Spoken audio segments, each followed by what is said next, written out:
Well, hello, everyone, and welcome to another episode of Naked with Dr. Money. I have just made the trek from Treasure Beach this morning down to Kingston, Jamaica. So I am coming to you live from Kingston, the most powerful place in Jamaica. And so this is where all the deals and all those things happen, right? So if you're going to do anything in Jamaica, you definitely have to pass through, the headquarters where everything goes down. But anyway, this week I was excited to return to Jamaica because I had been gone. Someone said they felt like it was 6 months. It really was only 2 months. But think of that. I guess I have my own little crew. They're like, "You were gone for about 6 months." I'm like, "No, I think it was just two, maybe three at the most." But definitely excited to get back and working on so many things with the business, so many new happenings that I can't wait to tell you about. But today's episode of Naked with Dr. Money is going to be fire, fire, fire. I have a very exciting guest who will be joining me. In fact, I'm just checking because I thought he would already be backstage. And let me just see what's happening with my guest in terms of getting him backstage. You should be backstage already. You don't? Do you have your login credentials?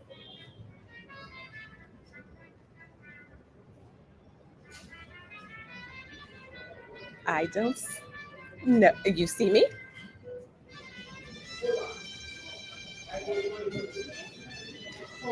No, go back to the link that I gave you. It should be through StreamYard, and you have to come into StreamYard, the broadcast platform. It wouldn't have been the invitation, the calendar invite. It's not in the calendar invite. It's a separate invite.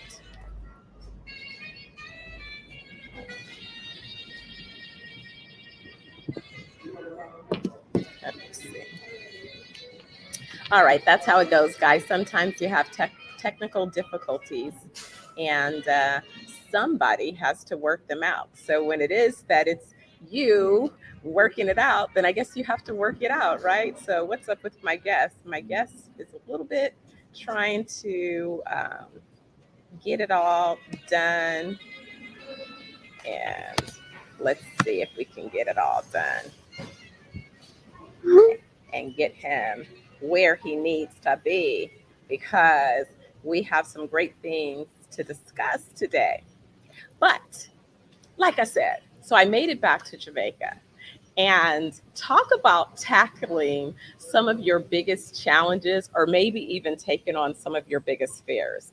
I arrived this time and decided that from the time that I land at the airport, I was going to rent a vehicle and drive myself everywhere I needed to go to all of my meetings. So I'm like, serious guys, I was shaking, hoping I could make it out of the airport parking lot without hitting anything, right? And at least get around a roundabout or two. And I was able to do that a couple of times.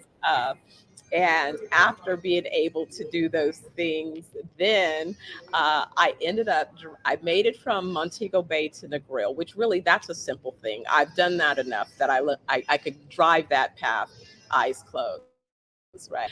But the trickier part was when I got ready to leave Negril and realized I didn't have a working GPS or cell phone, and I was driving to Treasure Beach. Aha! Now that's where the trickery took it up a notch. And so I only got lost once in Little London, and then I made it to Treasure Beach.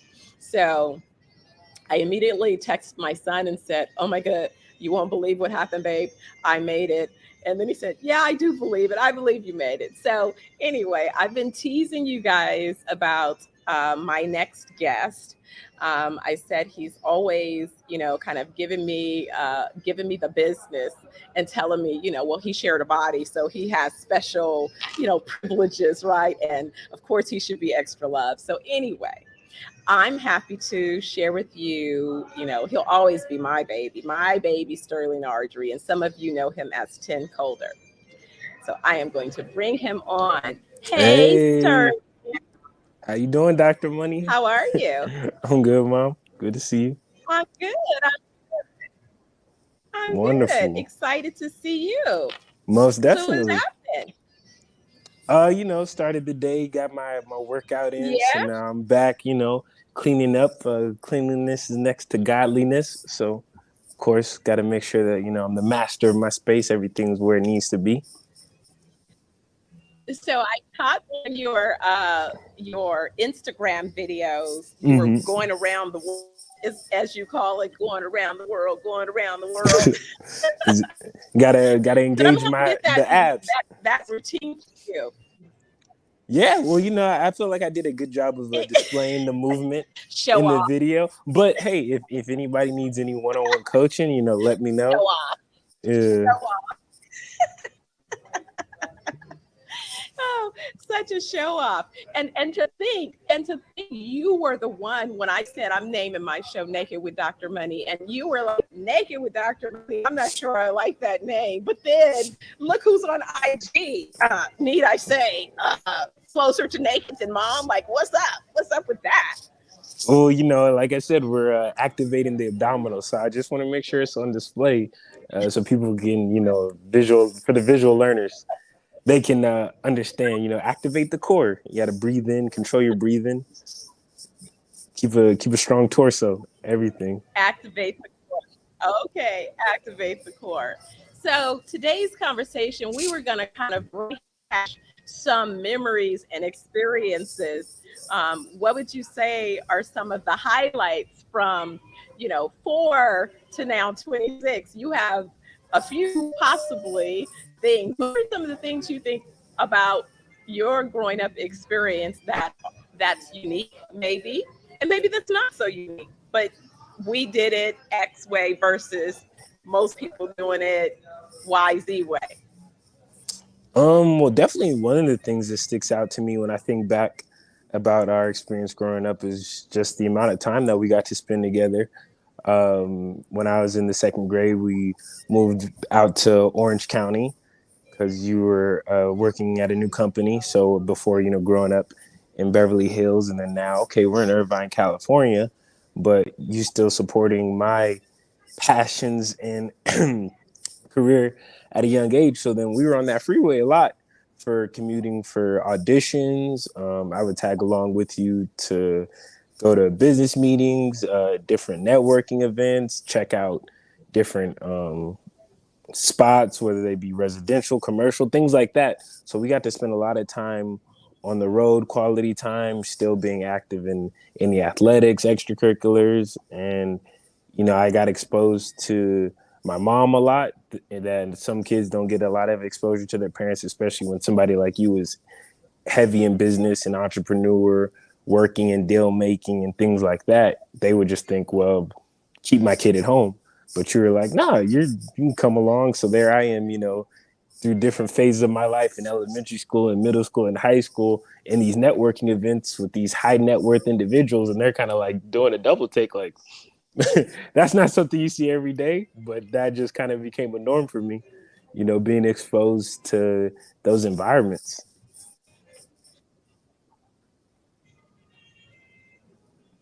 I think those experiences absolutely, are great context. I was thinking about that in our conversation, actually, a more recent, the later conversation when you moved to Vegas. And then that's when I started working on this whole 420 wellness stuff. And I Right. was, gone like nobody expected in the midst of COVID and all of the shutdown and stuff. And hit transition from the closeness that we shared where we were in conversation in that car, all those years to then you move away for college and then you come back and then it's like, on one hand in my mind, I'm like, well, you're young adulting, right? But then it's like, that was a pretty abrupt transition, Um, you I know? mean, yeah, yes, most definitely. But I think it was also something that we both knew was coming because I mean, throughout school, it was like, okay, where are you gonna go to school? Initially, we thought maybe it was gonna be someplace on the West Coast, and then I got into St. John's, so we took the opportunity to go try out Queens, New York for a little bit.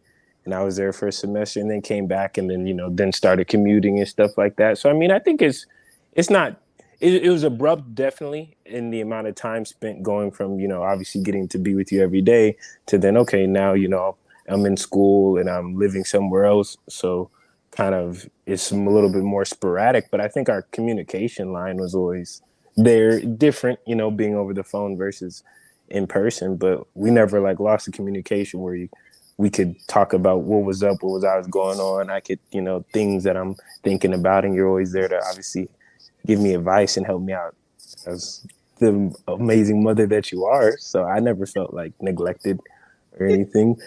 2020 though, yeah, going to Jamaica where it's like, okay, now you're gone for months and the Wi-Fi's a little different, then that took some getting adjusting to. And then remember when you first came over and checked me out the first time, and you were like, remember the whole get you from the airport and the whole seat experience. Do you remember the experience I'm talking about? Yeah, where I thought I was gonna have to bust you out of there. I was thinking I was Rambo. I will never forget that. I was like, I said that was truly a testament to, Mom, you are really adventuring far off of anything that in my entire life I've experienced. Like, you were too cute when you closed the door, like, lock the door, like, do I need to call somebody? Should I sit in? Call somebody, like I said, we about to throw you over my shoulder. Let's go. Out here. You're like, we break it up. Oh man, but that is so beautiful because think about that, the relationship that we get to continue to have along the journey, as both a relationship, I say, of not only the obvious one of being your mom, but I think the relationship where we're able to hold space for one another to have meaningful conversations, not only meaningful conversations about things that may be troubling us, but Mm-hmm. also about things that may be inspirations. Like when you think about some of the things that maybe served as motivations, what were some of the things that you think we shared or we experienced that really in hindsight, you find now, wow, that was really kind of motivational? Or do you have any of those kind of memories? Motivational memories, I would say the deep conversation and like as I don't know if you tell this story to a lot of people, but kind of like things like for example, when I was younger and we used to like love to run to race and you wouldn't let me win, kind of instilling at a young age that it's like to be victorious, you have to put in the work. So as you said, well, you knew I was going to get faster than you one day, so why let you win now? Make you earn it. And in high school, I'm playing ball and I'm missing free throws. So you're like, okay, we're gonna go to the gym, and you sat there until I made 25 in a row, and that took out. So just like those, you showed me that it's like, things take time, and that Sure. time when it's focused energy into something, it can be accomplished. And our story, which is going to be told in books and in movies and TV shows, but we lived it. It's like, yeah, there were so many moments where I came to you, and I guess I don't know if it was frustrating that the naivety of a kid, I'm asking like, why is this not happening? And I mean, as I've gotten older, it's like, well, that's just kind of life, is that you can do the right things and things not go the way that you plan them to, but we never stopped. I mean, we ain't stopping. Exactly. You never stop. So what do you think when you think back about your early childhood? Think about this, Sterling. Right. You are an athlete because you still are an athlete. You never stop being an athlete. I mean, from snowboarding to t-ball to basketball to football to track to skateboarding to wakeboarding to surfing to, right? Right. And a child actor, not just one category, commercial, film, recurring role in series, voiceover actor. I mean, like, and then now producer, artist, videographer, direct. I mean, like, Sterling, Hmm. why are you such an overachiever? I don't think it's you set the bar so high, mom. I'm living in the Ardrey legacy, you know. At a young age, what did you used to tell me? Okay, you wake up in the morning, you brush your teeth, you wash your face. Look at all those brands. You know, somebody's making money off of the little things that you do every day. So at that young age, you taught me what a brand is. So, you know, it might have clicked a little bit later in life for me, but it's like, okay, building a brand and just being authentic to who you are and what your interests are. You know, that's this is it'd be foolish not to. You know, this is America. Exactly. And it's a runway, right? So Right. sometimes it's, I think sometimes it's important for people to get in the huddle, Right. and in that huddle, know that that huddle is a place that they can go. I mean, that was the thing, that was a space that meant so much. Sure, I talk a lot of times about how much it was so difficult. It's been so difficult for me to kind of get my rhythm fully going for my big dreams, right? Mhm. Since my mom passed, and people always, well, that's easy to say, and I'm like, no, I'm not saying it for the fact that, but it was like, no, she served a function beyond just being my mother, but a function that literally gave me wings. Mhm. And I discovered that that function was very critical to me sustaining those wings because I didn't have a succession plan yet in place behind her. You know what I Right. mean? Because she was premature in exiting, but then I guess now as I've lived a little bit longer and realized that I've had to earn the earn it, right? We Right. set an intention, and the Almighty and the ancestors say, okay, well, then now we know what directions to give you, but you're on a journey. We don't just tap you on the head and go, voila, here it is. You have to grow through it. Now I see the blessings in, the challenges, or, the upside, the pleasure that you can derive from the pain. But Mhm. man, the healing after so many years of hurting.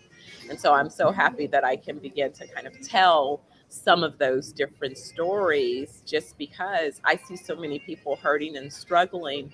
And what's become really apparent to me, what's prominent to me, is that there's a lot of lack of discipline. A lot. You now just think about everything that we discussed.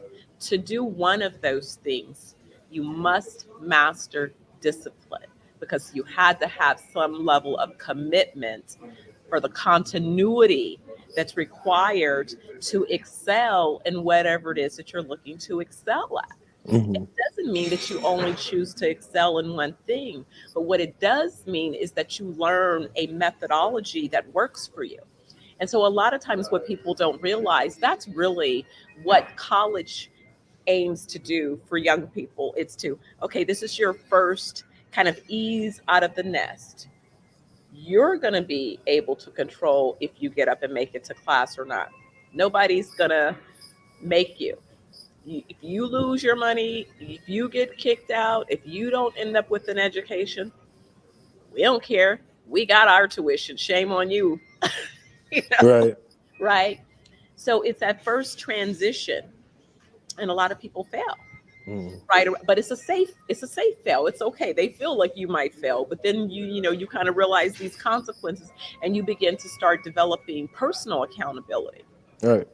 But there are grown people in the world who never learned those basics, Mhm.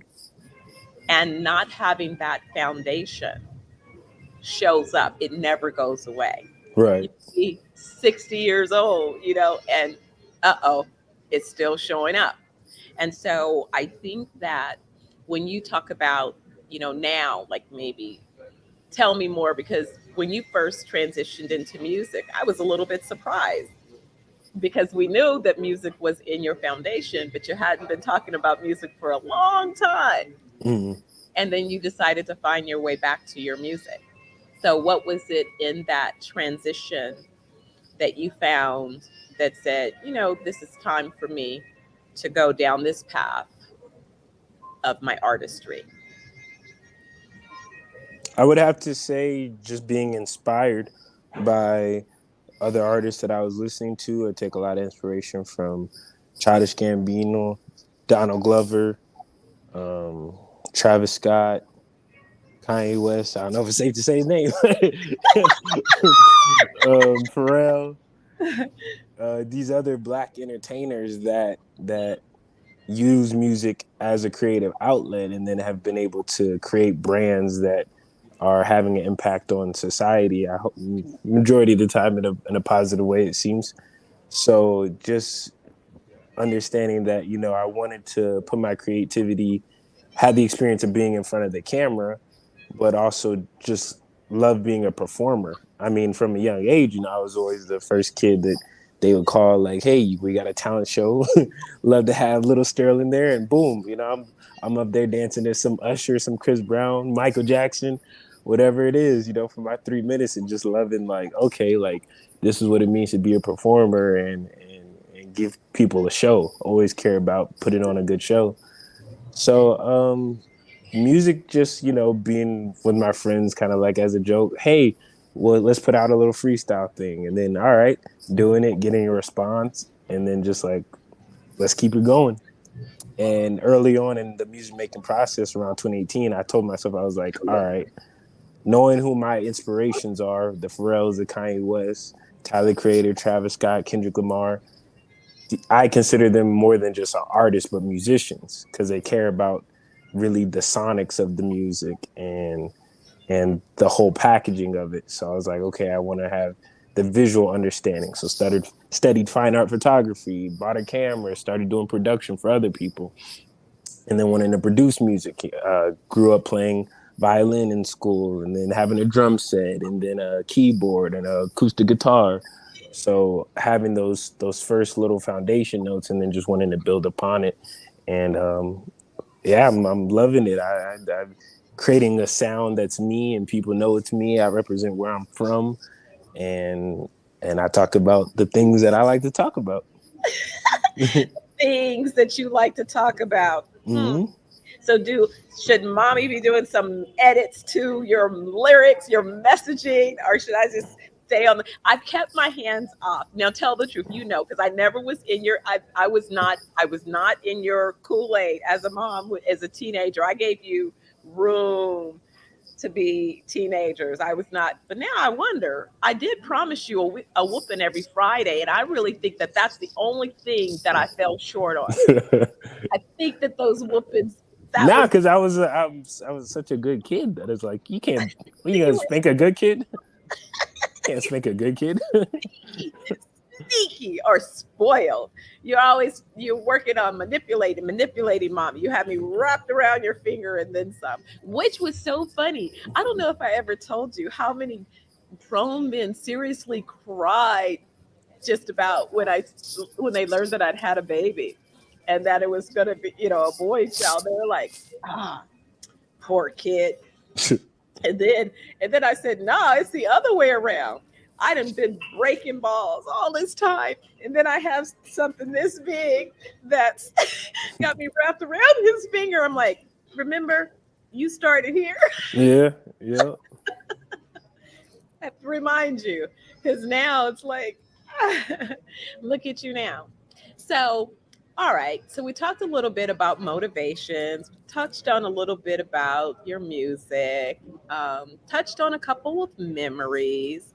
So, what do you think right now when you look at where it is that I've transitioned from, you know, broke out of California to Vegas finally after never leaving the state, and then couldn't even get unpacked good because I'm all the way in a whole nother country trying Right. to trying to conquer it. so, Exactly. so what did you think? Did anybody ask you, or did you just say my mom went mad, or like Nah, I mean it's or is, funny it, is the this my reaction that I would get a lot of the times. I tell people like, you know, oh, you know, how your mom doing? Oh, she's good. You know, she's in Jamaica, and they're like, oh, like vacation? Like, no. Like at first, you know, it was a vacation, but they're just like, no, she's building something. It's gonna be huge. You know, it's 421 is Jamaica, so it's like people kind of. It's to me, it's like that. this is my mom. This is the plan that I got to hear at such a young age, wanting to be an international business tycoon. So this is what I expected to see, right? This has always been what I've heard growing up. So to me, it's like, yeah, this is what my mom's supposed to do. People kind of, wow, what's this? So I guess Not only heard, I've been doing the work. right, exactly. Right. And That's a different thing. Would you say that even as people have looked at the journey, sometimes people have questions like, I pivoted into real estate development so that I could be, you know what I mean? Because it's like, well, if you want to develop it or you want to have somebody else do it for you, it's like, well, it's something I want to develop it myself. So right, then I want to learn how to develop, and I want to learn how to develop good. I don't want to learn how, I didn't do fix and flippers. Not that there's anything wrong with that. I jumped straight to my smallest project, $150 million project. So I jumped straight into the $1 billion league, like leapfrog out the gate, right? That's a whole different experience than even if I was working up. But guess why that happened? I think I didn't need to work up from the bottom from flipper to how to do it that way, because I just needed the technical skills so that I could do it this way. Because that was, the intention. right. Frustrating along the journey, because sometimes I wanted to, work with some of those companies because the projects were exciting. But then I also knew that I had to, okay, let me go take on the next lesson. I mean, did that seem exhausting to you? I wouldn't say exhausting. I think like as a kid growing up, I guess as a young person, I didn't really understand, like, people talk about it's a process. It's a process. Like, yeah, it's understanding what it means to have a work ethic, but like the things that I was working for, I'd say didn't have the same understanding, like the long game. I think it's hard for any 12, 13-year-old to understand, like, what is the long game? Because it's like, I've only been around for 12, 13. So it's like, what does that really mean? But it's every step of the path and the journey, you're sharpening your tools to be an international business tycoon. It's like, as you walk, if you walk it back in reverse, it makes sense. Like, yes, I had to go to these different spots to be in this position to even say, make that a possibility. So that's the thing, is like, yes, you claim this is the life that you wanted for you, for us, for our family's legacy. And, okay, then here it goes, the Here you go, game on. exactly, 10,000 hours at every level to Right. become the master, where, like you said, you wanted to develop it. So That's interesting, that 10,000 hours. Now, that was a conversation that we've had. A lot of people haven't necessarily had that conversation. So when you think about 10,000 hours and knowing that, and even at your, young adult age, how do you think that has framed, especially trying new things or learning new things for you? understanding that, like, there's a lot of stuff that you're not going to be good at when you first start, from like making music for me, and even acting and performing is like, and playing sports. It's you're not going to be good at a lot of things when you first start. But if you're willing to put in the time and you put in the work and you challenge yourself, then yes, you'll see a progression, and you can look back and, 10,000 hours, 100 days straight, whatever it is, that's your thing, and like see the progress. So that's always motivating to, like, right now, my mentality, or of late, my mentality is be just focus on the work. Don't even worry about the outcome of, oh, how many listeners is this song getting today when it drops. This is just another one, a building block in my process to becoming the master of the skill of making music, and just the master of myself, really. That's why, if I can master myself, I can master anything. So just having that discipline and that focus. It's so interesting that you describe it like that, because I remember that that's what I would say to you. Like when we were going to your auditions, I was like, we don't worry about the outcome of the audition. What we worry about is we got the call, we got a chance to review the script, you took and interpreted the role, and you delivered it. Right. Check box, we won, right? Right. We did it on time. We did all of those things, and the rest, let the rest take care of itself. So it's very exciting for me to hear that that really is still part of your philosophy and your thinking, you know, and your recognition about discipline. Because I was having a conversation with someone about, and I promise you, there won't be any surprises at this next graduation. This graduation, we are done. But I surprised everybody at the graduation for my doctorate because I had just gotten accepted into law school. And it's like, really, you just a glutton for punishment, huh? And it's like, no, not really. But I kind of just feel like I'm getting closer to next. And I want to be able to say that this box is done, and checked. You know, like I don't have to look back anymore.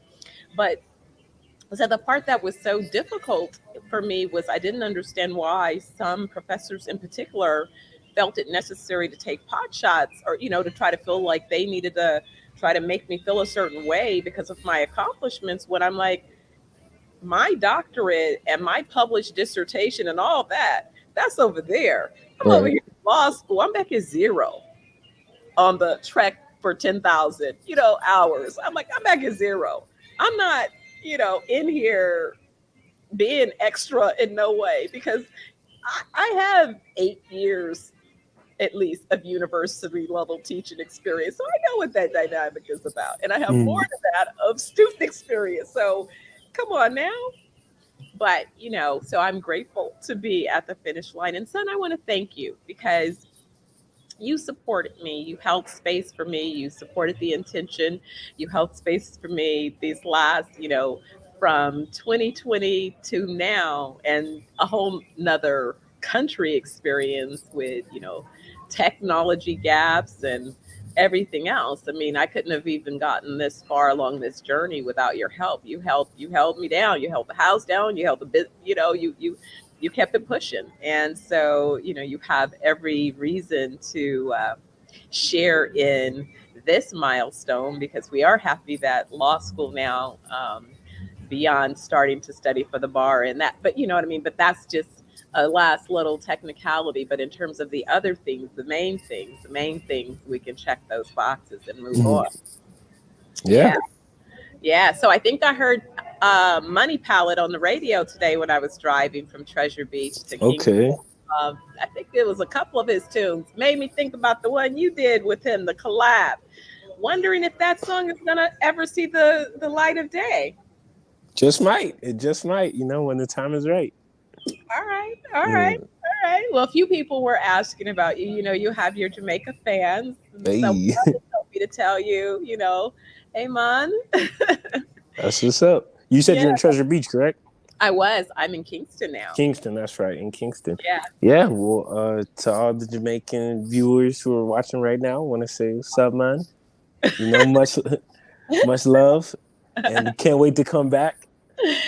She got to do 2 years in a row, so got to make it three. Absolutely, absolutely. Yeah, And guess what? All of the festivals are starting again. that's So right. Woodstock and the Grill and everything else, they having a big reggae fest, you know, showing up. So all of those things are happening. Yes, it's all happening. Right. Um, all of that is exciting. Hey, Jeff, we see you. Oh, hey, Kathleen, we see you. We see you. We got love out there.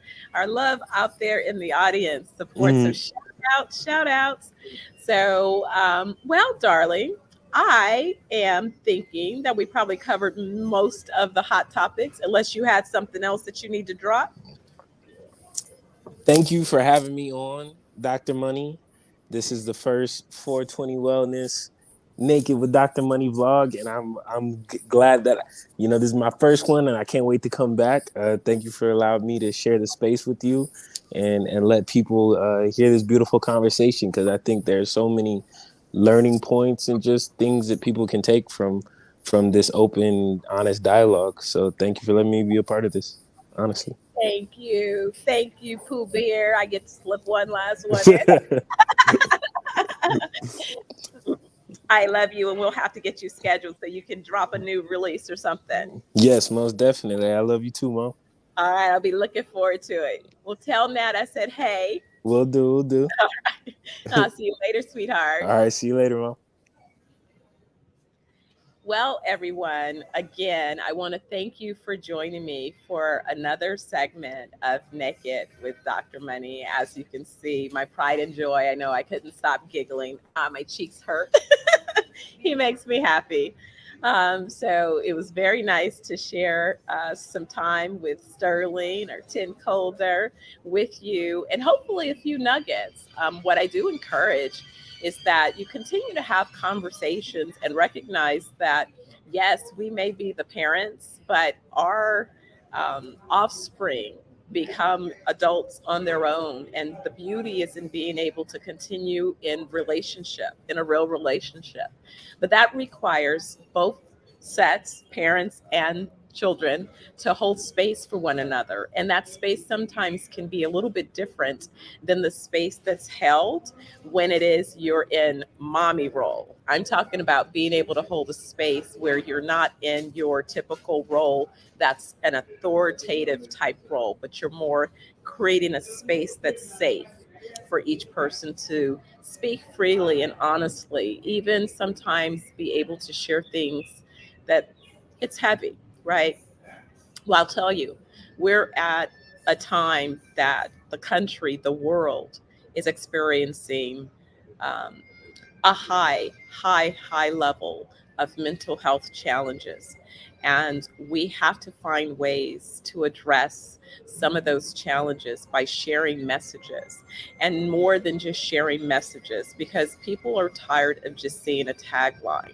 We really have to unpack what are some of the methodologies that one can use and employ to really begin to address the hurts that possibly they've never shared with anyone else.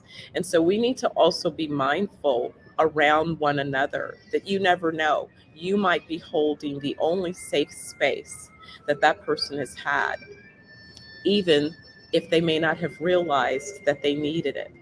So be a little kind. Lead first with love. Lead first with a smile. You probably make someone's day. Start there.